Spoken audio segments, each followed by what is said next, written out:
Hello শিক্ষার্থী বন্ধুরা, কেমন আছো তোমরা সবাই? অ্যাডমিশনের অ্যাডভান্সড কোশ্চেন সলভিং সিরিজের পার্ট 2 খেয়াল করে দেখো। আজকে আমরা ফার্স্ট পেপারের 4th চ্যাপ্টার কেমিক্যাল চেঞ্জ বা রাসায়নিক পরিবর্তন এর অ্যাডভান্সড কোশ্চেনের পার্ট 2-তে আছে। ঠিক আছে, তোমরা একটু মনে করে দেখো পার্ট 1-এ কি কি ছিল। পার্ট 1-এ সর্বশেষ আমরা এই কোশ্চেনটা দিয়ে শেষ করেছিলাম, যেখানে টেম্পারেচার বাড়িয়ে দিলে আমাদের সাম্যাবস্থাটা কিভাবে চেঞ্জ হবে। অলরেডি তোমরা এটা দেখে ফেলেছো আশা করি। আজকে খেয়াল করো, আজকে আমরা এরপর থেকে শুরু করব এবং আজকে আয়নিক ইকুইলিব্রিয়ামের অনেকগুলো ম্যাথ থাকবে। অর্থাৎ বাফারের ম্যাথ থাকবে। বাফারে যদি তুমি অনেকগুলো অ্যাসিড বেস যুক্ত করে দাও তাহলে কি হবে।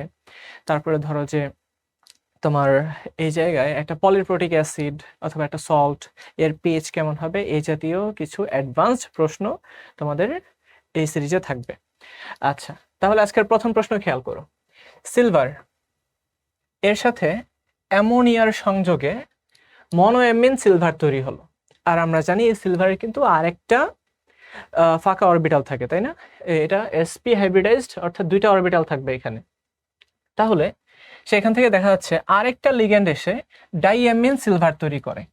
তো প্রথম ইকুইলিব্রিয়াম কনস্ট্যান্ট ছিল 3.5 ইন্টু 10 ইনভার্স 3, আর সেকেন্ড ইকুইলিব্রিয়াম কনস্ট্যান্ট হচ্ছে 1.7 ইন্টু 10 ইনভার্স 3।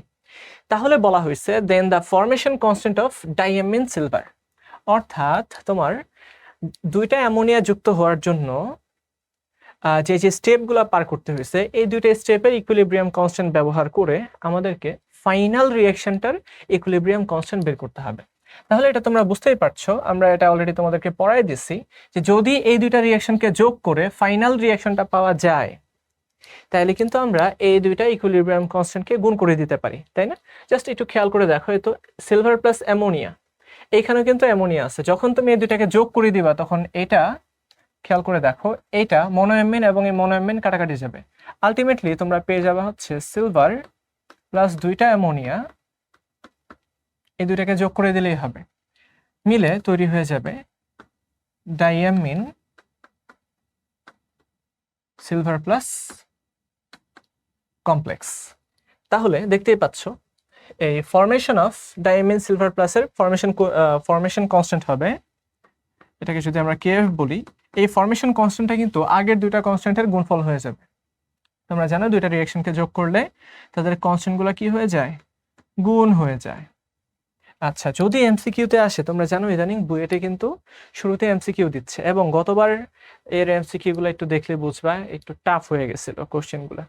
এমসিকিউ বুয়েট কিন্তু বেশ টাফ করতেছে, বুঝতে পারছো? যেমন 100-এর মধ্যে যারা 50-এর বেশি পাইছে তারাই অ্যালাউ করে গেছে ইয়েতে, রিটেনে। সুতরাং বুঝতেই পারছো এই ধরনের প্রশ্ন তুমি কিন্তু দেখেই বুঝতে পারবা যে দুটোকে যোগ করলে আমরা ফাইনাল ইয়েটা পাবো, রিঅ্যাকশনটা পাবো। সুতরাং দুইটা কনস্ট্যান্ট গুণ হয়ে যাবে। আচ্ছা, দুইটা কনস্ট্যান্ট গুণ হলে কত হবে দেখো, 3.5 ইন্টু 1.7, আর tan ইনভার্স 3 আর tan ইনভার্স 3, এই দুটাকে আমরা জানি, এই দুটাকে ইয়ে করলে কত হবে, গুণ করে দিলে। আমরা জানি গুণের সময় এগুলো যোগ হয়, তাহলে tan ইনভার্স 6। তো tan ইনভার্স 6 জাতীয় দেখো একটাই আছে, এই তো এই দুটাকে আমরা যখন গুণ করে দিব, গুণ করে দিলে দেখতেই পাচ্ছ tan ইনভার্স 6 জাতীয় এই একটাই আছে। আর তুমি যখন 3.5 কে 1.7 এর সাথে গুণ করবা দেখবা যে এটাই চলে আসে। আমরা খেয়াল করি, যদি না আসে তাহলে নান অফ দিস হবে। তো 3.5 ইন্টু 1.7 গুণ করলে কত আসে, 5.95। আচ্ছা, আমরা পেয়ে যাচ্ছি কত, 5.95 ইন্টু tan ইনভার্স 6। আবার একটু মনোযোগ দিয়ে দেখো, আই হোপ এই দুইটাকে যোগ করলে যেহেতু এটা চলে আসে, তো 3.5 ইন্টু 1.7, এই দুটার গুণফল আসে 5.95, আর এখানে কত দেওয়া আছে, 6.08। তার মানে কিছু একটা ডিফারেন্স কিন্তু এর মধ্যে আছে। তার মানে আমরা অ্যান্সার কি করব, একটু কষ্ট করে সবটুকু ম্যাথ করে ফেলতে হবে, নান অফ দিস। কারণ এই জায়গায় চলে আসে হচ্ছে 5.95, যতই কাছাকাছি আসুক ভ্যালু কিন্তু মিল নাই। ভ্যালু যদি মিল না থাকে তোমার ডিরেক্ট অ্যান্সার যে ভাইয়া এটা নান অফ দিস হবে। আচ্ছা, তাহলে গেল এই প্রশ্নটাও গেল। আমরা এর পরের প্রশ্নে চলে আসি। এর পরের প্রশ্নটা একটু টাফ, কিন্তু বুঝতে পারলে এটা খুবই সহজ। দেখো, 1 mole of N2O4 nitrogen tetroxide at 300 Kelvin is kept in a closed container. দেখো এই কন্টেইনারটা কিন্তু ক্লোজড, দ্যাট মিনস মেবি এটার ভলিউমটা ফিক্সড আন্ডার 1 atmospheric pressure, অর্থাৎ প্রেশারটা 1 atm. It is heated to 600 Kelvin when 20% by mass of N2O4 decomposes to NO2. The resultant pressure is, তার মানে শুরুতে তোমার 1 atm প্রেশার ছিল, তুমি যখন N2O4 নিয়ে বিক্রিয়াটা শুরু করছো, যখন তুমি এটাকে তাপমাত্রা বাড়িয়ে দেখো 300 থেকে কোথায় নিয়ে গেছো, 600-তে ডাবল করে দিছো, তখন এই বিক্রিয়াটা কিন্তু সামনের দিকে আগাবে। যখন সামনের দিকে আগাবে এই নর্মাল টেম্পারেচার থেকে তখন যখন তুমি ডাবল করে ফেলছো, তখন দেখা গেল N2O4 20% ভেঙে গেছে। তখন ওই মিশ্রণের চাপ কত হবে? শুরুতে ছিল 1 atm, পরে কত হবে? আচ্ছা, তাহলে আমরা ঝটপট করে ফেলি, খেয়াল করে দেখো। N2O4 এটা ভেঙে যে দুইটা NO2 তৈরি করবে। আচ্ছা, তো শুরুতে যেহেতু 1 atmospheric প্রেশার ছিল, ঠিক আছে, তাহলে আমরা একটা কাজ করি, এটার মোল নাম্বারটা নিলাম। ইনিশিয়ালি আমরা দেখতে পাচ্ছি 1 মোল ছিল আমাদের NO2। তারপর এটা থাকার কথা না, যখনই ইকুইলিব্রিয়ামে পৌঁছাবে দেখাই যাচ্ছে 20% বাই মাস, তার মানে আমরা চিন্তা করতে পারবো 1 মাইনাস 0.2, 20% মানে কি 0.2, এই 20% কি হয়ে গেছে? ভেঙে গেছে। তাহলে এখানে কতটুকু তৈরি হবে? 0.4। এখানে ভর হিসেবে বলুক, যাই হিসেবে বলুক, ভর হিসেবেও যদি হয় তার মানে 20%, এটা মোল হিসেবেও 20%ই হবে। বুঝা গেল?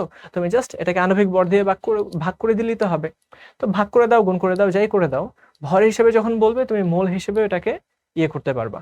ইভেন এটার প্রেশারও কিন্তু 20% কমে যাবে। এটার প্রেশার, N2O4 এর প্রেশারও 20% কমে যাবে। অর্থাৎ এগুলো সব সমানুপাতিক সম্পর্ক মেনটেন করে। তুমি এটাকে বলো মাস অথবা মোল অথবা প্রেশার অথবা কনসেন্ট্রেশন, সবই কমে যাবে। আচ্ছা, তাহলে আমরা দেখতে পাচ্ছি ইকুইলিব্রিয়ামে এর মোল নাম্বার 0.8 আর এখানকার মোল নাম্বার হচ্ছে 0.4। তাহলে এবার একটু চিন্তা করে দেখো টোটাল মোল নাম্বার কত। টোটাল মোল নাম্বার আমি যদি চিন্তা করি, টোটাল মোল নাম্বার হচ্ছে 0.8 আর হচ্ছে 0.4, 1.2। টোটাল মোল নাম্বার হচ্ছে এত। এখন টেম্পারেচার কত? টেম্পারেচার দেওয়া আছে, টেম্পারেচার হচ্ছে 600 কেলভিন। আচ্ছা, টেম্পারেচার, তাহলে আমাদের বের করতে হবে রেজাল্টেন্ট প্রেশার, এই মিশ্রণের প্রেশার বের করতে হবে। তাহলে তো কাজ হয়ে গেছে। আর এর মানে আমরা জানবো 8.314 জুল পার মোল পার কেলভিন। তারপরে এটার কি ভলিউমটা দেওয়া নাই, তাই না? আচ্ছা, আমরা ভলিউমটা শুরুতে বের করে ফেলি। দেখো আমাদের এখানে কিন্তু ভলিউমটা লাগবে, ভাইয়া ভলিউমটা কিন্তু লাগবে, ভলিউমটাও লাগবে, আর প্রেশারটাই মেইনলি বের করতে বলছে। তার মানে যেহেতু আমরা ভলিউমটা জানি না, আমরা শুরুতেই ভলিউমটা বের করে আসতে পারি। কিভাবে বের করে আসতে পারি খেয়াল করো। শুরুতে 1 মোল ছিল, শুরুতে কতটুকু ছিল? শুরুতে ছিল 1 মোল। খেয়াল করে দেখো শুরুতে প্রেশার ছিল 1 অ্যাটমসফিয়ার। আমরা ইনিশিয়ালি ভলিউমটা আগে বের করে আসি। প্রেশার ছিল 1 অ্যাটমসফিয়ার, 1 মোল, এটা লিখে দেই। তারপরে টেম্পারেচার ছিল 300 কেলভিন, 300 কেলভিন। আচ্ছা, তাহলে আমরা প্রেশার জানি, এন জানি, টি জানি, শেষ, কাজ শেষ। পিভি সমান এনআরটি। তাহলে আমরা শুরুতে ভলিউমটা বের করে ফেলি, এনআরটি ডিভাইডেড বাই পি। তাহলে এন এর ভ্যালু হচ্ছে 1 মোল, আর এর ভ্যালু আমরা কত বসাবো? যেহেতু এটিএম এ দেওয়া আছে 0.0821, আর টেম্পারেচার কত বসাবো? 300 কেলভিন ডিভাইডেড বাই প্রেশার দেওয়া আছে 1 atm। তাহলে কাজ তো শেষ। আমরা ভলিউম পেয়ে যাচ্ছি 0.0821 ইন্টু 300, তাহলে দেখা যাচ্ছে 24.63। তাহলে কিসে আসবে? যেহেতু লিটার এটিএম একক বসাইছে, এটা কিন্তু লিটারে এই ভলিউমটা আসবে। অর্থাৎ ইনিশিয়াল তথ্য থেকে আমরা ভলিউমটা বের করে নিলাম, এই ভলিউমটাই আমরা এখানে কাজে লাগাবো, এই ভলিউমটা আমরা এখানে কাজে লাগাবো। খেয়াল করে দেখো 24.63। তো এবার আমাদের মোল সংখ্যা, টেম্পারেচার, তারপর হচ্ছে ভলিউম সবই দেওয়া আছে।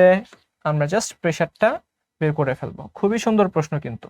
আর এখানে আমরা 0.0821 লিটার এটিএম এককে বের করব। এখান থেকে আমরা এটিএম এককে পেয়ে যাব। তাহলে আমরা ভ্যালুগুলোকে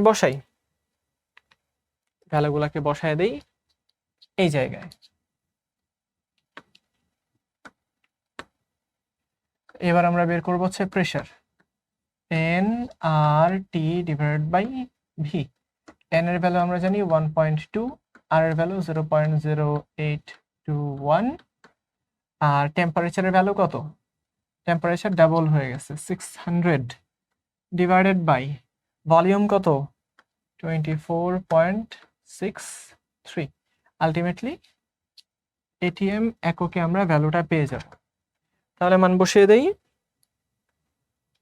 1.2 ইন্টু 0.0821 ইন্টু 600 ডিভাইডেড বাই 24.63। তাহলে এবার আমাদের চাপ চলে আসছে 2.4 এটিএম।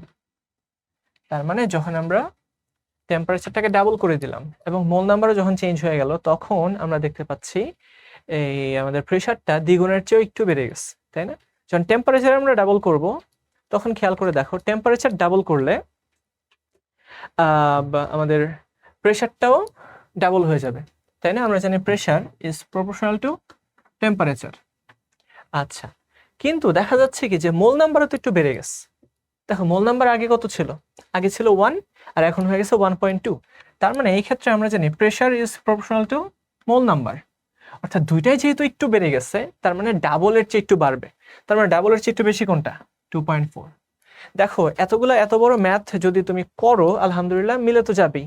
তাছাড়া তুমি যদি এই ভ্যালুগুলা দেখে যদি অ্যান্সার করতে চাও, আমি শিওর যে যখন আমি ম্যাথটা এখানে করতেছিলাম তখন তোমরা ভাবতেছো ভাইয়া এটা যদি এমসিকিউতে আসে আমরা কি ক্যালকুলেটর পাবো?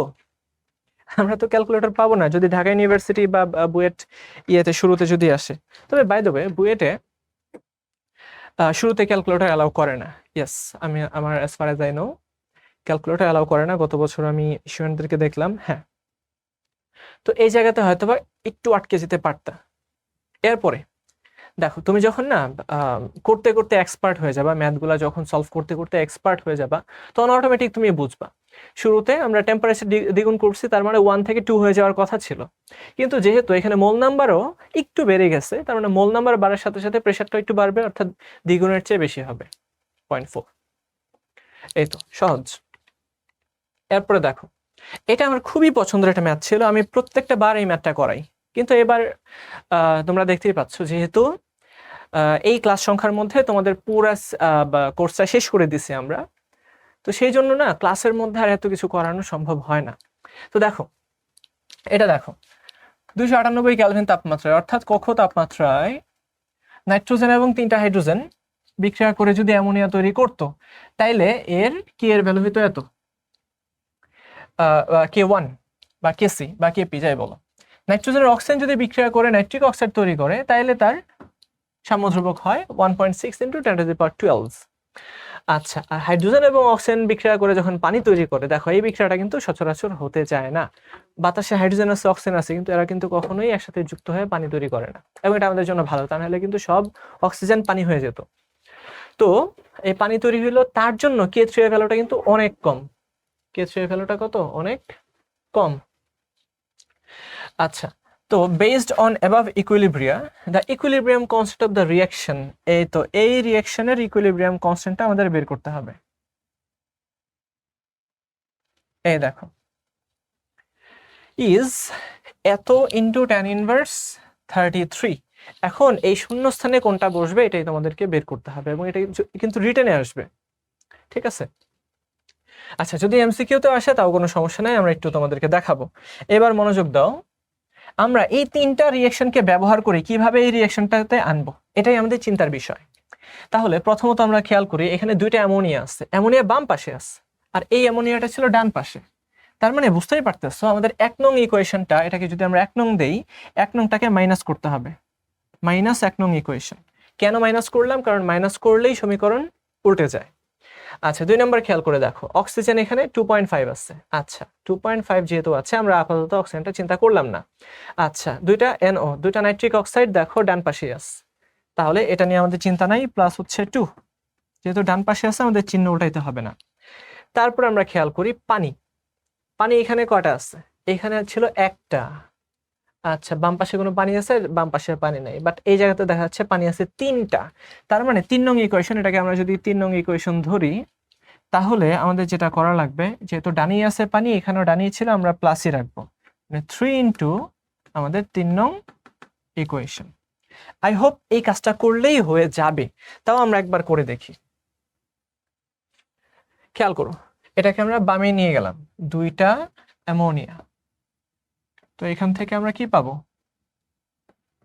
নাইট্রোজেন পাবো আর 3টা হাইড্রোজেন পাবো। তারপর কি করলাম, +2 করলাম, অর্থাৎ নাইট্রোজেন প্লাস অক্সিজেন, এখানে আরো আছে নাইট্রোজেন প্লাস অক্সিজেন। আচ্ছা আর ডান পাশে কি ছিল, দুইটা নাইট্রিক অক্সাইড, প্লাস হচ্ছে দুইটা নাইট্রিক অক্সাইড। তারপরে কি করলাম, 3 নংকে আমরা 3 দ্বারা গুণ করলাম, দ্যাট মিন্স এই জায়গায় 3টা থাকবে হাইড্রোজেন প্লাস 3/2 সংখ্যক অক্সিজেন। খেয়াল করে দেখো 3/2 সংখ্যক অক্সিজেন, বাম পাশেরটা বাম পাশে, ডান পাশেরটা ডান পাশে আমরা যোগ করে দিচ্ছি, 3টা পানি। তো এইবার আই হোপ কিছু কাটাকাটি যাবে, কিছু যদি কাটাকাটি যায়, সেখান থেকে আমরা দেখতে পাচ্ছি এই তো নাইট্রোজেন, এই তো নাইট্রোজেন, 3টা হাইড্রোজেন, 3টা হাইড্রোজেন গেল। তো বাম পাশে আর কি থাকলো, দুইটা অ্যামোনিয়া, আর এই তো 1 আর 1.5 যোগ করলে 2.5 হবে, এই তো মিলে গেছে 5/2 অর্থাৎ 2.5। বাম পাশ মিলে গেছে, ডান পাশ কি মিলবে, হ্যাঁ ডান পাশও মিলবে, দুইটা নাইট্রিক অক্সাইড আর 3টা পানি, এই তো কাজ শেষ। তাহলে আমরা এখানে যে কাজটা করছি, আমাদের সাম্যদ্রব্যকের ক্ষেত্রেও সেম কাজটাই করব, যেহেতু 1 নং কি আমরা মাইনাস করছি, দ্যাট মিন্স এটা ভাগ হয়ে যাবে K1। 2 নং যেহেতু প্লাস আছে, 2 নং উপরেই থাকবে, আর এখানে যেহেতু এটা যোগ অবস্থায় আছে, এটা উপরেই থাকবে, তো K3 এর কিউব হবে। তো এই কাজটা যখন আমরা করব, তখনই অ্যান্সারটা মিলে যাবে। তাহলে দেখি তো এটা কি হয়, আমি এখানেই করি, তোমরা এটা ক্যালকুলেটরে বসাইলেই পারবা। তো K2 হচ্ছে 1.6 ইন্টু 10⁻12 ইন্টু K3, এটাকে যেহেতু কিউব করব, এটা হয়ে যাবে 10⁻−39 ডিভাইডেড বাই, নিচে হচ্ছে K1 4 ইন্টু 10⁵, 4 ইন্টু 10⁵। তাহলে এবার আসছে আসলে অ্যাকচুয়ালি হাতে কলমে ক্যালকুলেশন করার জায়গা। তো আমরা যদি এই 12 থেকে 5কে কেটে দেই, 12 থেকে 5কে কেটে দিলে কত হবে, 12 থেকে 5কে কেটে দিলে হবে 7। আর যদি আমরা এই 39 থেকে 7কে বাদ দেই, তাহলে হবে tan−33 32, আর এখানে দেওয়া আছে 33, তার মানে এখানে কোনো একটা ভগ্নাংশ আসবে, দশমিক আসবে। 1.6 ডিভাইডেড বাই 4, এটা কত আসে 0.4, 0.4 into tan−32, that means advanced প্রশ্ন যেহেতু সলভ করতেছো দেখিয়ে বুঝবা, 4 ইন্টু tan−33 হবে, অর্থাৎ এই শূন্যস্থানে আমাদের বসবে হচ্ছে 4। কত সুন্দর একটা ম্যাথ, খুবই সহজ ছিল। জাস্ট আমরা দেখবো যে কোন রিঅ্যাকশনটাতে আমরা যাচ্ছি, ওই রিঅ্যাকশনটা অনুসারে আমাদের গিভেন রিঅ্যাকশনগুলোকে আমরা চেঞ্জ করব। তার মানে এখানে 3 আছে, মানে এখানে 3 দ্বারা গুণ করব, ডানে আছে তার মানে পজিটিভে থাকবে। তারপর অ্যামোনিয়া যেহেতু এখানে বামে নিয়ে গেছে, অর্থাৎ প্রথম রিঅ্যাকশনটাকে মাইনাস করতে হবে, মাইনাস করলে ওটা বামে চলে যাবে। আই হোপ এটা তোমরা বুঝতে পারছো। আর এই অনুসারে যদি প্লাস থাকে গুণ হবে, আর মাইনাস থাকলে ভাগ হবে, এটা আমরা ক্লাসে তোমাদের এই বেসিকটুকু পড়াইছি। আচ্ছা কাজ শেষ। এইবার দেখো আরো সুন্দর একটা প্রশ্ন, অনেক অনেক সুন্দর প্রশ্ন তোমাদের সামনে আছে।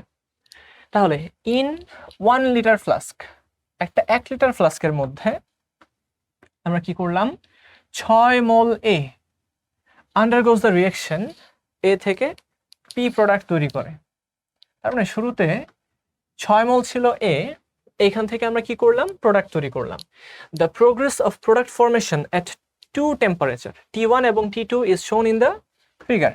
অর্থাৎ আমরা যখন দুইটা আলাদা আলাদা টেম্পারেচারে এই প্রোডাকশনটা দেখতেছি, তখন আমরা দেখতে পাইলাম যে T1 টেম্পারেচারে 4 মোলার ছিল ঘনমাত্রা, আমাদের প্রোডাক্টের ঘনমাত্রা। আর T2 টেম্পারেচারে ছিল 2 মোল 2 মোল পার লিটার ঘনমাত্রা। তার মানে দেখা যাচ্ছে T1 টেম্পারেচারে একটু বেশি প্রোডাক্ট তৈরি হয়েছে, T2 টেম্পারেচারে একটু কম তৈরি হয়েছে। আচ্ছা খেয়াল করি তো, দেখা যাচ্ছে T1 is twice of T2, T1টা T2 এর দ্বিগুণ, এটা প্রোডাকশনটাও দ্বিগুণ হয়ে গেছে। আচ্ছা এন্ড ডেল্টা G2 এটা হচ্ছে স্ট্যান্ডার্ড ফ্রি এনার্জি আদর্শ অবস্থায়, মাইনাস ডেল্টা G1 সমান RT2। আচ্ছা এটা খেয়াল করো, T2 into x, then the value of x is, অর্থাৎ আমাদের কি বের করতে হবে, x এর ভ্যালুটা বের করতে হবে। আচ্ছা তো delta G1 not delta G not 2 at the standard gives free energy change for the reaction at temperature T1 and T2 respectively। আচ্ছা তো আই হোপ কোশ্চেনটা বুঝতে পারছো।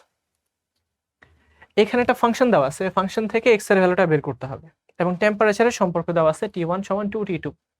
ভাইয়া ইয়ে যত বড়ই হোক না কেন স্টেটমেন্ট, ম্যাথটা কিন্তু খুবই সহজ, তোমাকে জাস্ট প্র্যাকটিসের মধ্যে থাকতে হবে।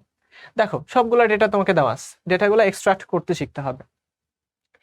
তো আমরা একটু খেয়াল করি, আমরা জানি ডেল্টা G সমান মাইনাস RT ln Q।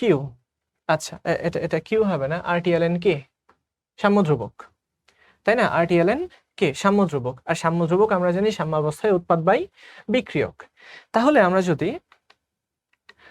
যদি শুরুতেই এই ডেল্টা G2 এবং ডেল্টা G1 বের করি, দেখো এখানে যেহেতু x এর ভ্যালুটাই বের করতে হবে, সামহাউ এরকম একটা ফরম্যাটে আমাদের যেতে হবে। তাহলে আমরা শুরুতে একটা কাজ করি, ডেল্টা G1 সমান মাইনাস RT1 ln K1। টেম্পারেচারের সাথে কিন্তু তোমাদের রিঅ্যাকশন কনস্ট্যান্টটা, ইকুইলিব্রিয়াম কনস্ট্যান্ট চেঞ্জ হয়ে যায়।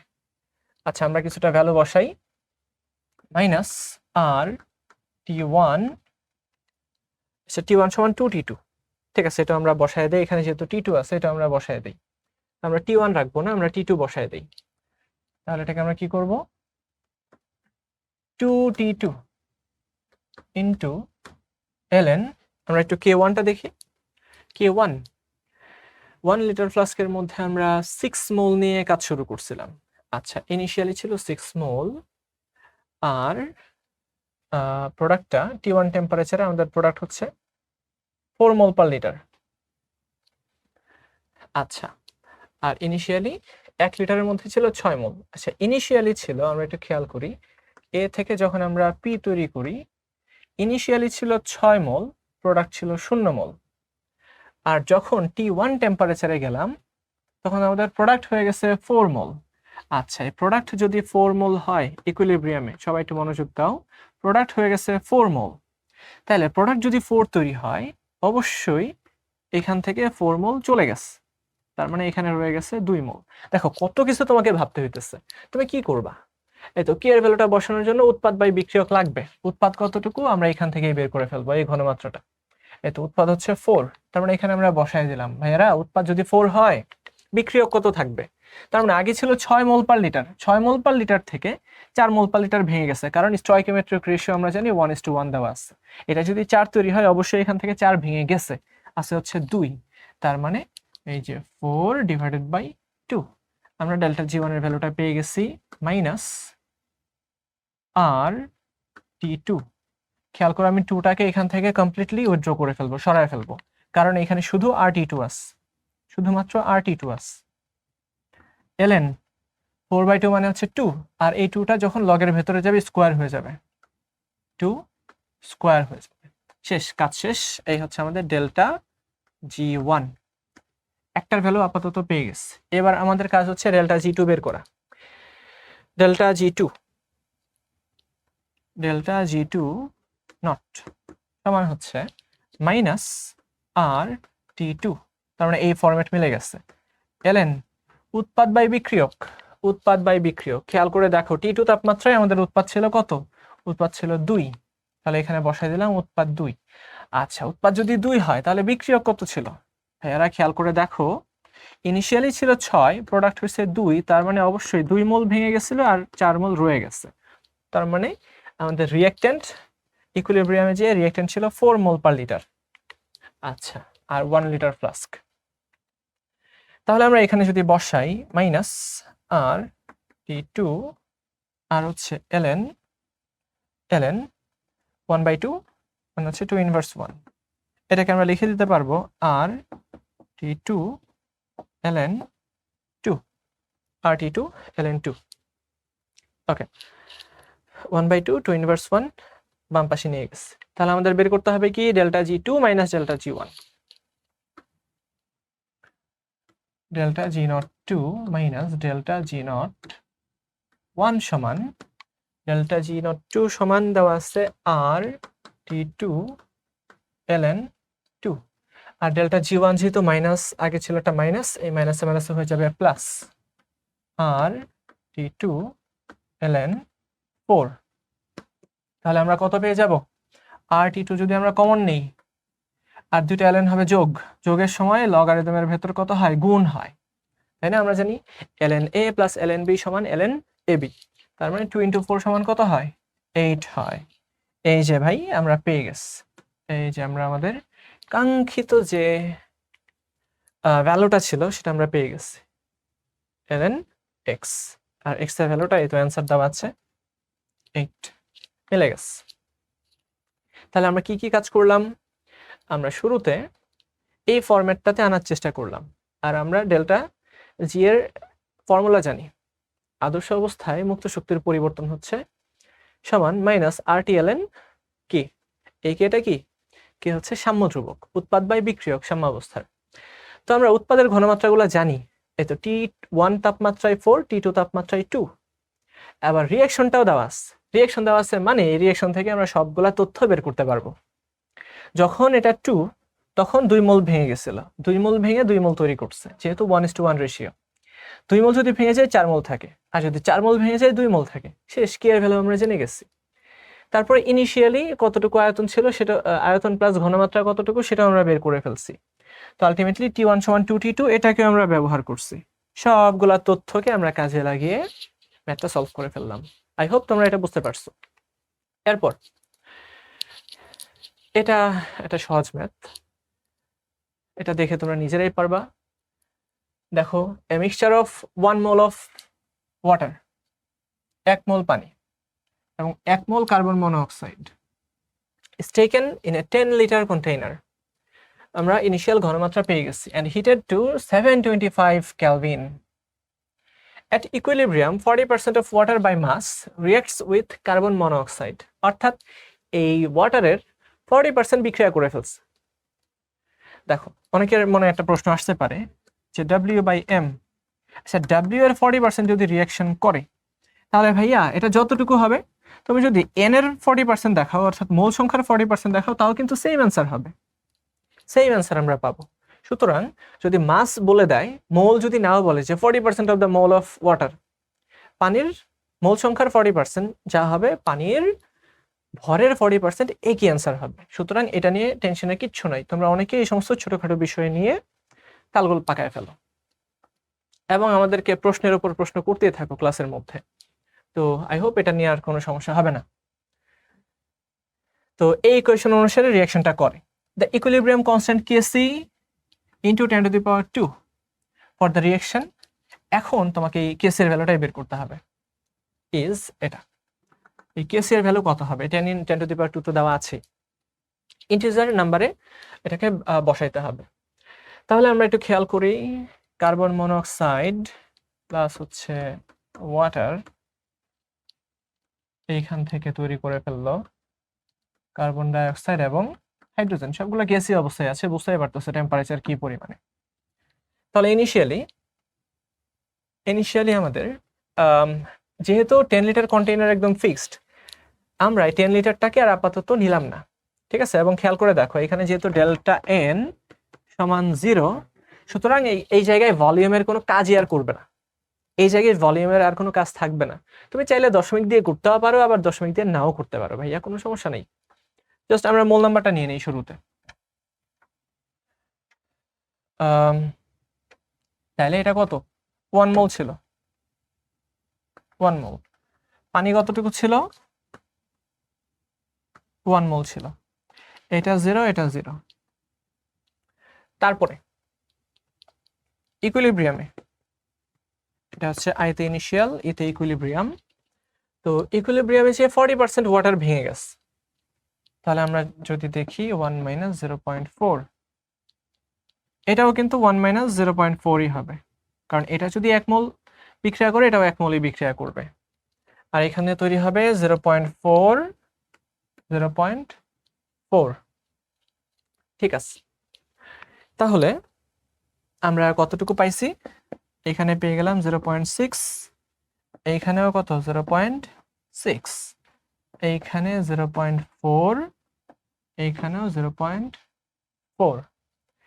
তাহলে সব তো আমরা পেয়েই গেলাম। এবার জাস্ট কেসি আর রাশিমালাতে বসিয়ে দেই। কেসি সমান, বুঝতেই পারছো আমার এখানে কনসেন্ট্রেশন ব্যবহার না করলে হবে, উপরে নিচে একই ভলিউম 10 সব কাটাকাটি যাবে, সুতরাং ওটা নিয়ে আমাদের কোনোই চিন্তা নাই। আচ্ছা, আমাদের প্রোডাক্ট আছে 0.4 ইন্টু 0.4 আর নিচে আছে 0.6 ইন্টু 0.6। তাহলে সবগুলাতে আমরা যদি 100 করে গুণ করে দেই তো হবে 16 ডিভাইড বাই 36। তো 16 ডিভাইড বাই 36 এ কত হয়?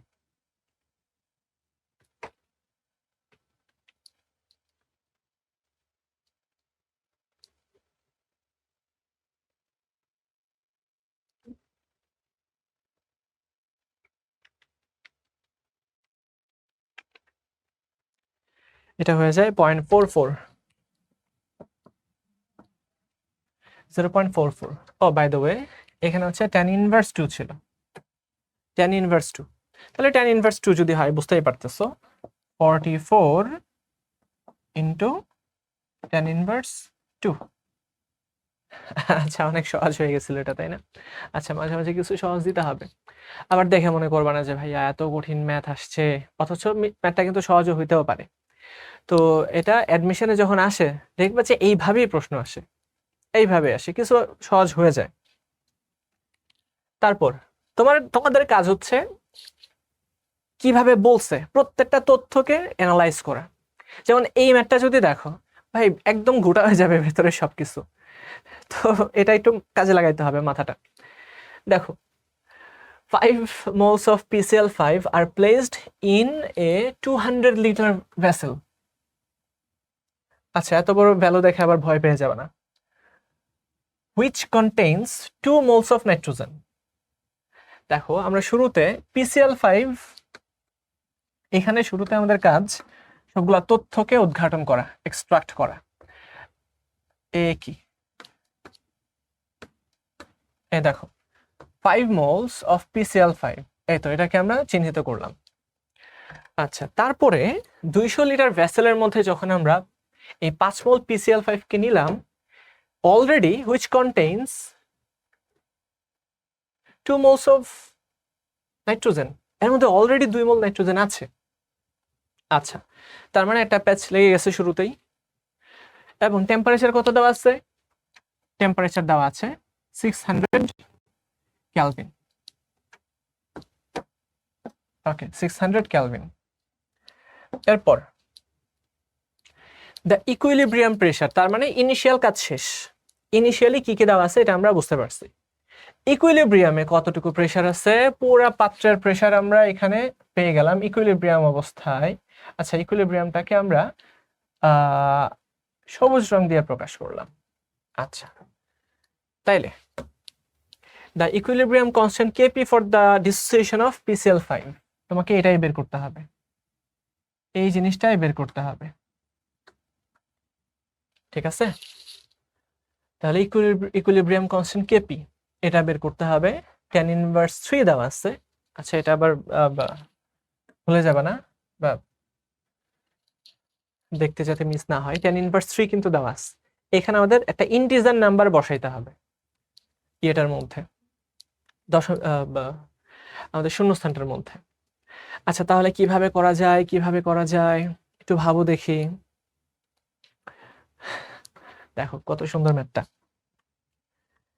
শুরুতেই শুরুতেই আমাদের কি লাগবে, যেহেতু ইকুইলিব্রিয়াম প্রেসার আছে আমাদের শুরুতেই আমরা ইনিশিয়াল প্রেসারটা বের করে ফেলি।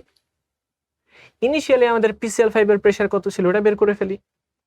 তারপরে ইনিশিয়ালি তার প্রেসারটা নিয়ে আমরা যখন কাজ করব তারপরে তো কাজ শেষ। আচ্ছা দেখি,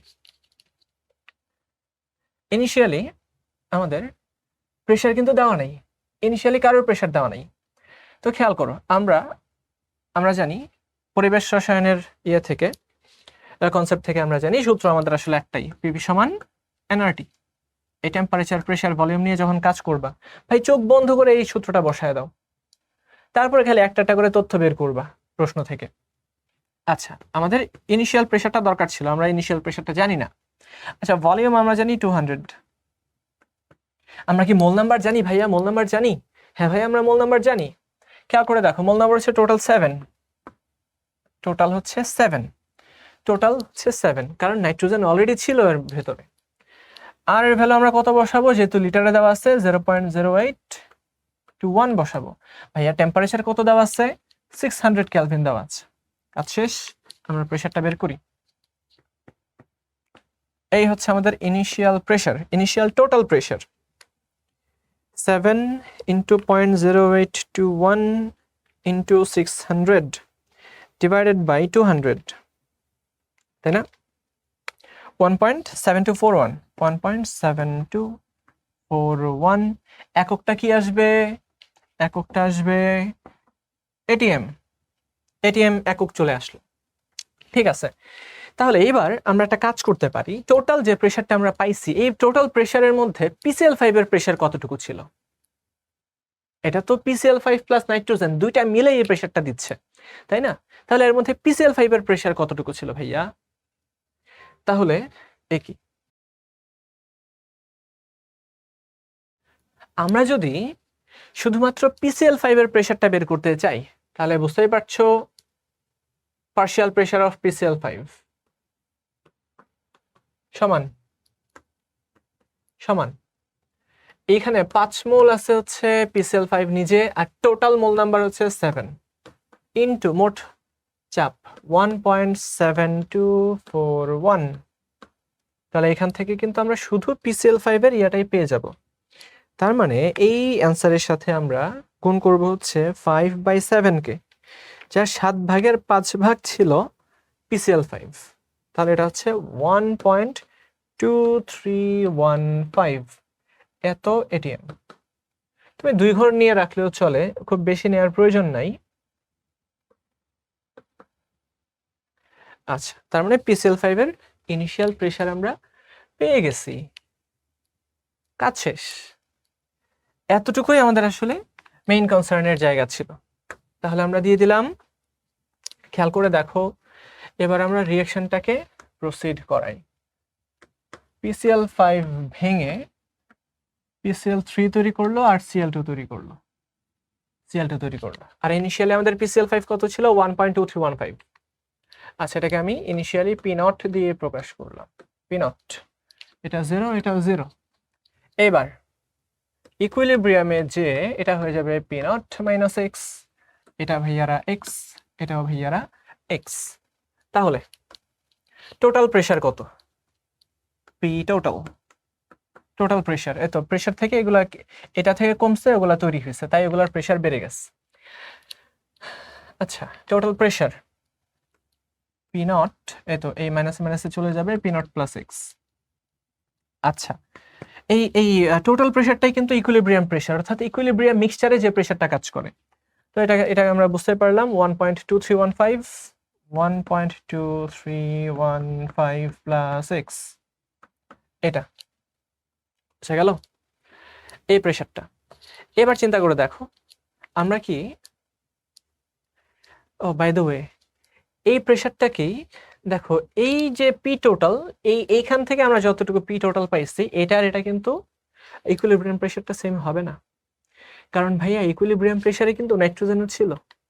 এই যে খেয়াল করে দেখো, নাইট্রোজেনও ছিল, নাইট্রোজেন কিছু পরিমাণে ছিল। তো এখান থেকে আমরা কি করব, নাইট্রোজেনের প্রেসারটাকেও বাদ দিব, তার মানে 2/7 × 1.7241।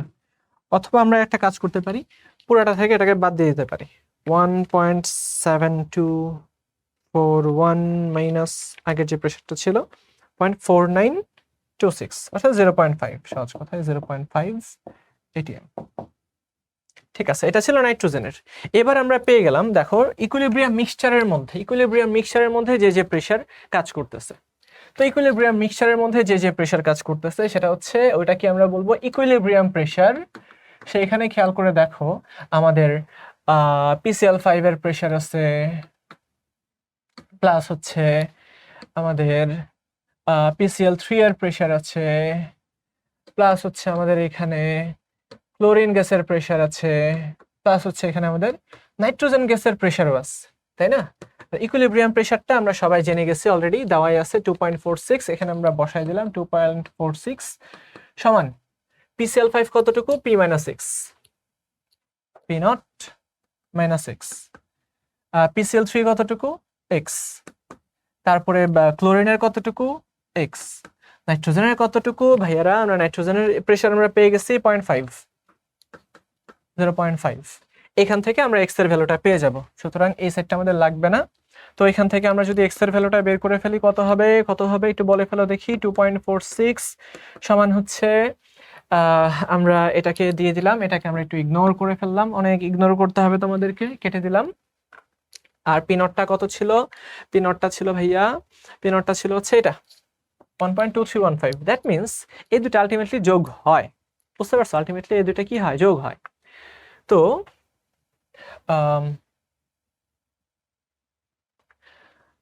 1.2315, তারপর হচ্ছে প্লাস x প্লাস হচ্ছে 0.5, অর্থাৎ তোমাকে একটা সিস্টেমেটিক ওয়েতে আগাইতে হবে। তাহলে আমরা ইয়ে করে ফেলি, 2.46 মাইনাস 1.2315 মাইনাস হচ্ছে 0.5, তাহলে আমরা x এর ভ্যালু কত পেয়ে যাচ্ছি, x এর ভ্যালু পেয়ে যাচ্ছি 0.7285 atm। তো যেহেতু আমরা এই x এর এদের প্রেশারটুকুও বের করে ফেললাম, তখন আমাদের আর কোনো কাজ থাকে না। সেই জায়গাতে আমরা বের করে ফেলবো এবার কি, সেই জায়গাতে আমরা বের করে ফেলবো আমাদের kp এর ভ্যালুটা। তো kp সমান আমরা সবাই জানবো x² ডিভাইডেড বাই আগের যে প্রেশার ছিল P0 হচ্ছে 1.2315 মাইনাস 6। আচ্ছা,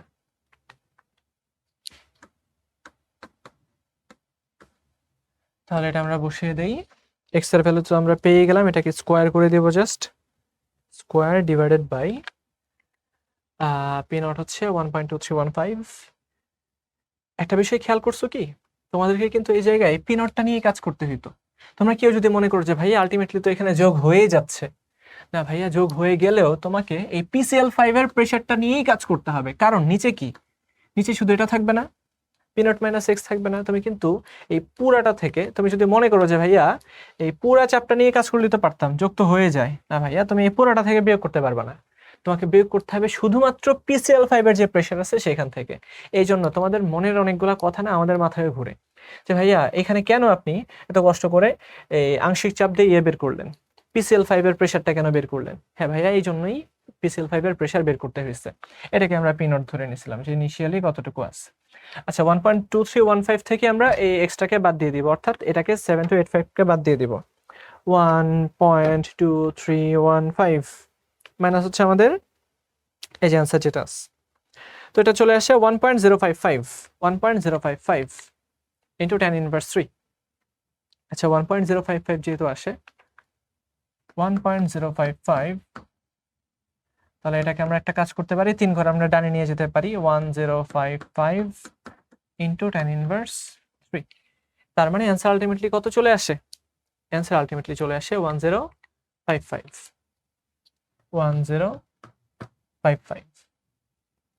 বুঝে গেল কতগুলা কাজ করতে হয়েছে এই ম্যাথটা সলভ করার জন্য। শুরুতে আমরা টোটাল প্রেশার বের করলাম, এই টোটাল প্রেশার থেকে আমাদের PCl5 কতটুকু ছিল তার আংশিক চাপটা বের করলাম এবং নাইট্রোজেনের আংশিক চাপটাও বের করলাম। আচ্ছা, তো এই প্রেসার থেকেই কিন্তু কমে যাবে, অর্থাৎ PCl5 এর নিজের যতটুকু প্রেসার ছিল এই প্রেসারটা থেকেই কিছুটা কমবে। নাইট্রোজেন তো আর বিক্রিয়া করবে না। নাইট্রোজেন কেন বিক্রিয়া করবে না? কারণ নাইট্রোজেন খুবই নিষ্ক্রিয়। আচ্ছা, তার মানে নাইট্রোজেনটা থেকে যাবে। তো এখান থেকে এক্স পরিমাণে তৈরি করলো, এখান থেকেও এক্স পরিমাণে তৈরি করলো। তারপরে আমরা কি করলাম? আমরা ইকুইলিব্রিয়াম মিক্সচারে গেলাম। দেখা গেল ইকুইলিব্রিয়াম মিক্সচারে PCl5 আছে, PCl3 আছে, Cl2 আছে, তারপরে নাইট্রোজেন আছে। সবগুলোকে যোগ করে দিলাম। যোগ করে দিলে আমরা কোশ্চেন থেকে পেয়ে গেলাম 2.46 আসার কথা, এবং সেই জায়গায় আমরা এক্স এর ভ্যালুটা বের করে দেখলাম 0.7285 আসে। আর তারপর আমরা যেহেতু এক্স এর ভ্যালুটা পেয়ে গেছি, জাস্ট এই ভ্যালুগুলাই আমরা ইকুইলিব্রিয়াম কনস্ট্যান্টের রাশিমালাতে বসাই দেব, x স্কয়ার ডিভাইডেড বাই, অর্থাৎ উৎপাদ বাই বিক্রিয়ক। সেখান থেকেই আমরা কেপি এর ভ্যালুটা পাই 1.055। আর আমরা যদি সূত্রের সাথে কোশ্চেনের সাথে মিলাইতে চাই tan ইনভার্স 3 করে, তার মানে তোমাকে কি করতে হবে? 1055 ইনটু tan ইনভার্স 3, এবং নিয়ারেস্ট যে ইন্টিজার নাম্বার, এই ইন্টিজার নাম্বারটাই তুমি অ্যান্সার হিসেবে বসাবা। খুবই ভালো প্রশ্ন। আচ্ছা, তারপরের ম্যাথে আমরা আগাই। এর পরের ম্যাথে দেখা যাচ্ছে দ্য ইকুইলিব্রিয়াম, এটা SO2Cl2, এটা ভেঙে সালফার ডাইঅক্সাইড তৈরি করে এবং ক্লোরিন গ্যাস তৈরি করে, is attained at 25 degree Celsius in a closed container. খেয়াল করে দেখবা, কন্টেইনার কিন্তু ক্লোজড। ক্লোজড কন্টেইনার মানে এটা মাথায় রাখবা, ভলিউমটা হবে ধ্রুবক, অর্থাৎ এর আয়তনটা চেঞ্জ হয় না, ঠিক আছে? And an inert gas helium, এটা inert gas helium is introduced. খুবই ইম্পর্টেন্ট একটা তথ্য। এটার মধ্যে, এই ইকুইলিব্রিয়ামের মধ্যে আমরা একটা ইনার্ট গ্যাস অ্যাপ্লাই করলাম। আচ্ছা, which of the following statement are correct? তার মানে এখানে একাধিক স্টেটমেন্ট কারেক্ট থাকতে পারে। তো কনসেন্ট্রেশন অফ এটা ইন এ ক্লোজ কন্টেইনার, আমাদের কি করতে হবে? Statement are correct. আচ্ছা দেখি তো, কনসেন্ট্রেশন অফ এটা চেঞ্জ, তো is formed, more chlorine is formed. আচ্ছা, যখন আমরা একটা ইনার্ট গ্যাস ইন্ট্রোডিউস করলাম, তখন কোন ঘটনাটা ঘটবে? এটাকে আমরা বলি effect of inert gas on equilibrium. তাইলে আমরা যখন ইনার্ট গ্যাস অ্যাপ্লাই করলাম, তখন যে ঘটনাটা ঘটে, যদি প্রেশার ফিক্সড থাকতো তাইলে অনেকগুলো ঘটনা ঘটতো। খেয়াল করো, প্রেশার যদি ফিক্সড থাকে তাইলে ডেল্টা এন সমান পজিটিভ হলে সাম্যাবস্থাটা ডানে যায়, আর ডেল্টা এন সমান যদি নেগেটিভ হয় তাহলে সাম্যাবস্থা বামে যায়, আর যদি ডেল্টা এন সমান 0 হয় তাহলে নো ইফেক্ট। আর যদি ভাইয়ারা এই ভলিউম যদি ফিক্সড থাকে সেই ক্ষেত্রেও নো ইফেক্ট, অর্থাৎ এই ক্ষেত্রে আমাদের কোনো ইফেক্টই পড়বে না। ইনার্ট গ্যাস আমরা অ্যাপ্লাই করলাম না, কোনো ইফেক্ট পড়বে না। আচ্ছা, তার মানে সালফার ডাইঅক্সাইড, ক্লোরিন এবং থায়োনিল ক্লোরাইড চেঞ্জ, নো, এটা চেঞ্জ হবে না। মোর ক্লোরিন ইজ ফর্মড, নো ভাই, এটাও চেঞ্জ হবে না। তো concentration of sulphur dioxide is reduced, না ভাই, এটাও হবে না। তার মানে নান অফ দিস অ্যাবাভ। যখনই তোমার ভলিউমটা ফিক্সড হয়ে গেল তখন কিন্তু আর কোনোই চেঞ্জ হবে না, কোনো ইফেক্টই পড়বে না, এটা ইকুইলিব্রিয়াম অবস্থায় থাকবে। আচ্ছা, তার মানে অনেকগুলো আমরা কেমিক্যাল ইকুইলিব্রিয়ামের কেপিকেসের কোশ্চেন সলভ করার পর এবার আমরা চলে যাই আয়নিক ইকুইলিব্রিয়ামে, এবং এইখানে কিন্তু জবরদস্ত একটা প্রশ্ন নিয়ে আসছি, মনোযোগ দাও।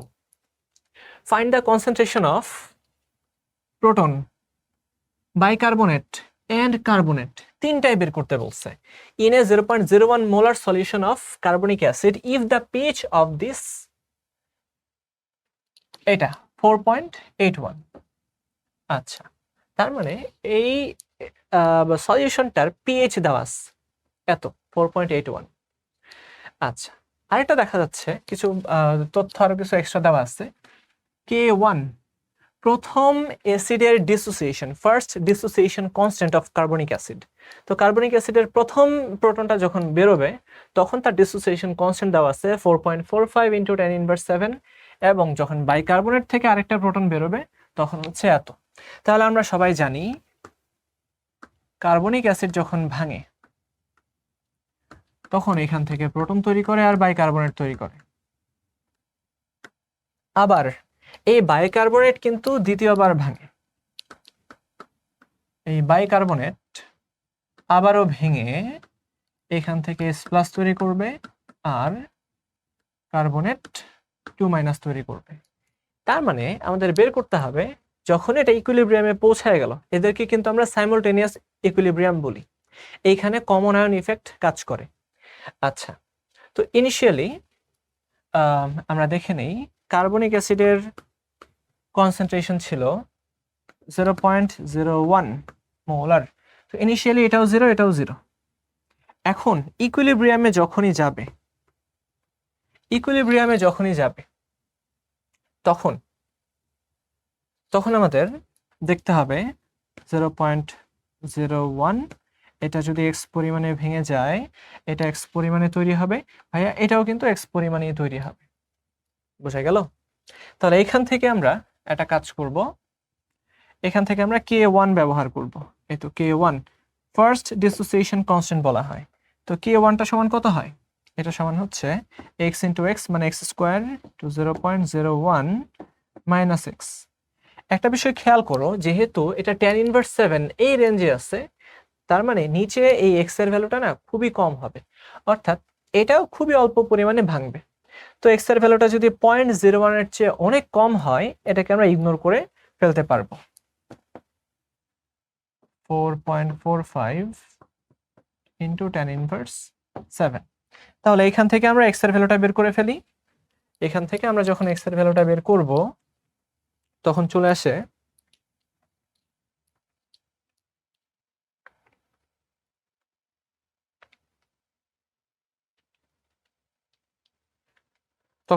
হচ্ছে এত 4.45 ইন্টু tan ইনভার্স 7 6.67। তো এখান থেকে আমরা শুরুতে এক্স এর ভ্যালু পাই 6.67 ইন্টু tan ইনভার্স 4 এত মোলার। এটা আমরা শুরুতে প্রাইমারিলি এক্স এর ভ্যালুটা পাইছি। আচ্ছা, তার মানে এখন এই বাইকার্বনেট যতটুকু আছে এটাই কিন্তু দ্বিতীয় ইকুইলিব্রিয়ামের ইনিশিয়াল কনসেন্ট্রেশন হিসেবে কাজ করবে, এটা আমরা একটু খেয়াল রাখি। তো সেকেন্ড ইকুইলিব্রিয়ামের ইনিশিয়াল কনসেন্ট্রেশন বাইকার্বনেট হচ্ছে এক্স, অর্থাৎ 6.67 ইন্টু tan ইনভার্স 4 আমরা এক্স ধরে নিচ্ছি। এবং আরেকটা বিষয় খেয়াল করো, এই সলিউশনে কিন্তু অলরেডি H+ উপস্থিত। অলরেডি যেহেতু H+ উপস্থিত, তো সেইখানে এক্স বসায় দিতে হবে। অলরেডি H+ আগেই উপস্থিত, আর বাইকার্বনেট একদম শূন্য ছিল। তো যেহেতু ইকুইলিব্রিয়ামে কোনো একটা কম্পোনেন্টের উপাদান শূন্য থাকতে পারে না, ঘনমাত্রা শূন্য থাকতে পারে না, কোনো একটা উপাদানের ঘনমাত্রা শূন্য থাকতে পারে না, তো সেহেতু অবশ্যই এটা তৈরি হওয়ার জন্য একটু সামনের দিকে আগাবে। তার মানে এই এক্স থেকেও কিছু পরিমাণে পদার্থ ভেঙে যাবে, আর এটা যদি ভেঙে যায় এই এক্স এর সাথে একটা কিছু যোগ হবে, এটা এখানে তৈরি হবে। তো বুঝতে পারতেছো, H+ আরো কিছু তৈরি হবে, আরো অল্প একটু তৈরি হবে। আচ্ছা, তো এই জায়গায় আমরা কাজে লাগাবো হচ্ছে আমাদের এই যে সেকেন্ড ডিসোসিয়েশন কনস্ট্যান্ট, এটাকে। তো সেকেন্ড ডিসোসিয়েশন কনস্ট্যান্টের জন্য আমরা খেয়াল করি K2 সমান, আমরা এখানে দেখব x plus y into y, আর এখানে হচ্ছে x মাইনাস y। তো খেয়াল করো সেকেন্ড ডিসোসিয়েশন কনস্ট্যান্ট কিন্তু আরো কম, 4.69 into tan inverse 11, 4.69 into tan inverse 11। আর এই জায়গায় তো বুঝতেই পারবা এই এক্স এর তুলনায় ওয়াইটা কিন্তু আরো অনেক কম হবে, এক্স এর তুলনায় ওয়াইটা কি হবে, আরো অনেক কম হবে, তাই না? তো এই জন্য আমরা একটা কাজ করতে পারি, এই জন্য আমরা যে কাজটা করতে পারি, এই ওয়াইটাকে যদি ইগনোর করি, এখানে ওয়াইটাকে যদি ইগনোর করি, এটা পুরোটাই কাটাকাটি যায়, থাকে হচ্ছে শুধুমাত্র ওয়াই। এটা খুবই ভালো একটা ম্যাথমেটিক্স, যে এখানে শুধুমাত্র ওয়াই থাকবে, কারণ এই ওয়াইটা তো আমরা ইগনোর করতেই পারবো। দেখো ইগনোর করে কতটুকু ইগনোর করবো, এই তো 4.69 ইন্টু tan ইনভার্স 11। তুমি যদি এটাকে 6.67 ইন্টু tan ইনভার্স 4 থেকে 4.69 ইন্টু tan ইনভার্স 11 কে বাদ দাও, সেম ভ্যালুটাই আসবে। আচ্ছা, তার মানে এটা এত সহজেই করে ফেলা যায়। তো ওয়াই মানেই হচ্ছে, এই ওয়াই মানেই হচ্ছে এখানে কার্বনেটের ঘনমাত্রা CO3 2-। তো কার্বনেটের ঘনমাত্রা আমরা পেয়ে গেছি। তো এবার চিন্তা করে দেখো, আমরা কিন্তু এখান থেকে H+ এর কনসেন্ট্রেশনটাও বের করতে পারবো। H+ এর কনসেন্ট্রেশনটা কত, x প্লাস ওয়াই। তো x প্লাস ওয়াই আমরা বসায় দেই, এইচ প্লাসের কনসেন্ট্রেশনটা হচ্ছে এক্স প্লাস ওয়াই, আর এক্স এর ভ্যালু ছিল 6.67 ইন্টু tan ইনভার্স 4 প্লাস, এটাকে যদি আমরা যোগ করি বা না করি একই কথা, 4.69 ইন্টু tan ইনভার্স 11। তো আমি এর সাথে একটু যুক্ত করে দেখাই। 4.69 ইন্টু tan ইনভার্স 11, একদম হুবহু এটাই আসে, 6.67 ইন্টু tan ইনভার্স 4। ওটাকে আমরা ইগনোর করে দিলাম, একদম ভাই 0, ওটা নিয়ে আমাদের কোনো টেনশন নাই। 6.67 ইন্টু tan ইনভার্স 4 মোলার। তো এটাও আমরা পেয়ে গেছি। আর আমাদের কি বের করতে হবে? আচ্ছা, বাইকার্বনেট। তো ভাইয়া বাইকার্বনেট কতটুকু ছিল? এটা বাইকার্বনেটও কিন্তু H প্লাস যতটুকু ততটুকুই, তাই না? এক্স, এখান থেকে এটাকে মাইনাস করলেও কিছু একটা হবে না। তার মানে আমরা এক্স এর কনসেন্ট্রেশনটাও পেয়ে গেছি, বাইকার্বনেটের কনসেন্ট্রেশনটাও পেয়ে গেছি। এই এটা আচ্ছা, আর এখান থেকে আমি আরেকটা তথ্য তোমাদেরকে দিচ্ছি। আমাদের ব্লাডে কিন্তু বাইকার্বনেট বাফারটা কাজ করে, এবং বাইকার্বনেট বাফারের মধ্যে দেখা যায় যে H প্লাস যতটুকু থাকে বাইকার্বনেট ততটুকুই থাকে। তারপরে দেখা যায় এই বাইকার্বনেট থেকে যখন আবার কার্বনেট তৈরি করতে যায়, তাদের কনসেন্ট্রেশনগুলো না প্রায় সেম কাছাকাছি থাকে, এবং এই অবস্থায় একটা বাফার সবচেয়ে ভালো কাজ করে। বাইকার্বনেট বাফারটা যে আমাদের রক্তে কাজ করে, এটার পেছনেও কিন্তু অনেক মাহাত্ম্য আছে। এই রক্তের বাফারটা বেশ ভালো কাজ করে। তো এই জন্য আমরা যদি খুব বেশি পরিমাণে অ্যাসিড বেস খেয়েও ফেলি, ইনস্ট্যান্ট আমরা মরে যাব না, একটু ভালো মতে বেঁচে থাকতে পারবো। আচ্ছা, তো এই হচ্ছে তোমাদের অ্যাডভান্সড প্রশ্ন সলভিং এর ক্লাস ছিল। তো ইনশাল্লাহ প্রত্যেকটা চ্যাপ্টারেই এরকম কিছু প্রশ্ন তোমরা পাবা, যেগুলা নিয়মিত ক্লাসের বাইরে তোমাদের সলভ করানো হবে। তাহলে সবাই ভালো থাকো, সুস্থ থাকো, আল্লাহ হাফেজ। আর হ্যাঁ, সবগুলা কিন্তু লিখে লিখে প্র্যাকটিস করতে হবে, ঠিক আছে? বারবার করে লিখতে হবে, যে জায়গাটাতে তোমাদের প্রবলেম হবে আবার ওই জায়গাতে টেনে নিয়ে আবার একটু দেখতে হবে, ঠিক আছে? সবাই ভালো থাকো, আল্লাহ হাফেজ।